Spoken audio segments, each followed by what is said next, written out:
फिरोजाबाद से है। स्वर्गीय मुलायम सिंह यादव के समधी और पूर्व विधायक और भारतीय जनता पार्टी के नेता हरिओम यादव ने कहा कि इस मैनपुरी उपचुनाव के बाद शिवपाल यादव को फिर मिलेगा समाजवादी पार्टी से धोखा। चश्मा और शकुनी रामगोपाल यादव नहीं बढ़ने देंगे पार्टी को। आगे उसी की वजह से ही हुई है पार्टी की स्थिति। मैनपुरी चुनाव की क्या है स्थिति? मैनपुरी चुनाव भारतीय जनता पार्टी भारी बहुमत से चुनाव जीत रही है। प्रत्याशी रघुराज शाह के 8 तारीख को विजय घोषित होंगे। चाचा भतीजे इस समय एक मंच पर हो गए हैं। शिवपाल यादव ने समाजवादी पार्टी से दूरी बनाई हुई थी। उन्होंने अपनी प्रगतिशील समाजवादी पार्टी बनाई थी, अब एक हो गए हैं। इससे राजनीतिक समीकरण पर क्या फर्क पड़ेगा, आइए सुनते हैं। पूरी भारतीय जनता पार्टी भारी बहुमत से चुनाव जीत रही है। रघुराज शाह भारतीय जनता पार्टी के प्रत्याशी 8 तारीख को विजयी घोषित होंगे। अब शिवपाल और अखिलेश यादव एक मंच साझा कर रहे हैं। कभी शिवपाल ने राजनीतिक दृष्टि से दूरी बनाई हुई थी, उन्होंने अपनी प्रसपा एक अलग बनाई हुई थी। अब चाचा भतीजे एक हो गए हैं। इसका जो राजनीतिक समीकरण है, इस पर क्या असर पड़ेगा? कोई असर नहीं पड़ेगा। भारतीय जनता पार्टी चुनाव जीतेगी, हर वर्ग का समर्थन है, हमने आपको बता दिया। और पूरी पार्टी और भारतीय जनता पार्टी के कार्यकर्ता तन मन से पूरे चुनाव में लगे हुए हैं, जी जान से दोनों रात एक किए हुए हैं और हर वर्ग के लोग लगे हुए हैं। ये शिवपाल और रामगोपाल में बहुत दूरी थी। कभी अखिलेश यादव शिवपाल के लिए भी कहते थे कि अगर उनको भारतीय जनता पार्टी में जाना है तो चले जाएं। अब एक साथ नजर आ रहे हैं। देखिए, शिवपाल सिंह की और चश्मा की, ये चश्मा कौन है?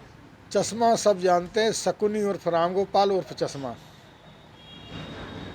और भी बहुत उसकी उपाधियां हैं, लेकिन हम देना ठीक नहीं समझते। वो कभी नहीं चाह सकता कि शिवपाल सिंह समाजवादी पार्टी में, कभी भी नहीं चाह सकता और कभी चाहा नहीं। हम भी समाजवादी पार्टी में रहे 30-35 साल, तो हमने देखा 30-35 साल में कभी भी चश्मा ने शिवपाल सिंह का भला नहीं चाहा, ना उनके लोगों का भला चाहा, उनके खिलाफ रहा। और अखिलेश जी जिस दिन चश्मा को पार्टी से निकाल देंगे तो उस दिन समाजवादी पार्टी मजबूत हो जाएगी। और जब तक चश्मा रहेगा इस पार्टी में, तब तक अब समाजवादी पार्टी दिनों दिन गिराव घटेगा और घट रहा है। ऐसी क्या परिस्थिति बन गई कि शिवपाल ने सरेंडर सा कर दिया? नेताजी जब जिंदा थे तब परिवार एक नहीं हुआ और उनके निधन के बाद अब ये परिवार एक ही मंच पे आ गया। नहीं, नेताजी जिंदा थे विधानसभा के चुनाव में, तब भी शिवपाल सिंह ने समर्पण कर दिया था। किया था कि नहीं किया था? तब भी धोखा हुआ उनके साथ। अब भी परिवार के नाते उनने समर्पण किया है, ले धोखा फिर मिलेगा उनको। आप लिख लेना, ये टाइम भी लिख लेना, समय भी लिख लेना और दिन भी लिख लेना, डेट लिख लेना। हमने आज कहा कि शिवपाल सिंह को समाजवादी पार्टी कुछ मिलने वाला नहीं है। चश्मा रहेगा, कुछ मिलने नहीं देगा। जब से इस पार्टी में चश्मा का प्रभाव बढ़ा है, शकुनी का प्रभाव बढ़ा है इस पार्टी में, समाजवादी पार्टी में, तब से समाजवादी पार्टी का स्तर गिरता ही है। चश्मा का प्रभाव समाजवादी पार्टी सन 2012 से बढ़ा, जब से अखिलेश यादव जी मुख्यमंत्री हुए।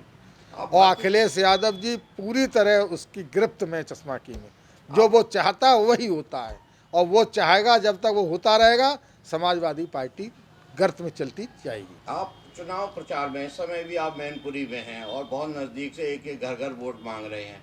अपर्णा कैंपेनिंग में आएंगी क्या? देखिए, अपर्णा की हम नहीं कह सकते आएंगी या नहीं आएंगी, ये तो वही जाने। भारतीय जनता पार्टी ने हमें जो जिम्मेदारी दी है उसका हम निर्वाह करेंगे। जिस दल के साथ जिस दल ने हमें सम्मान दिया, निष्ठा से उस दल के साथ प्रचार करेंगे और मदद करेंगे।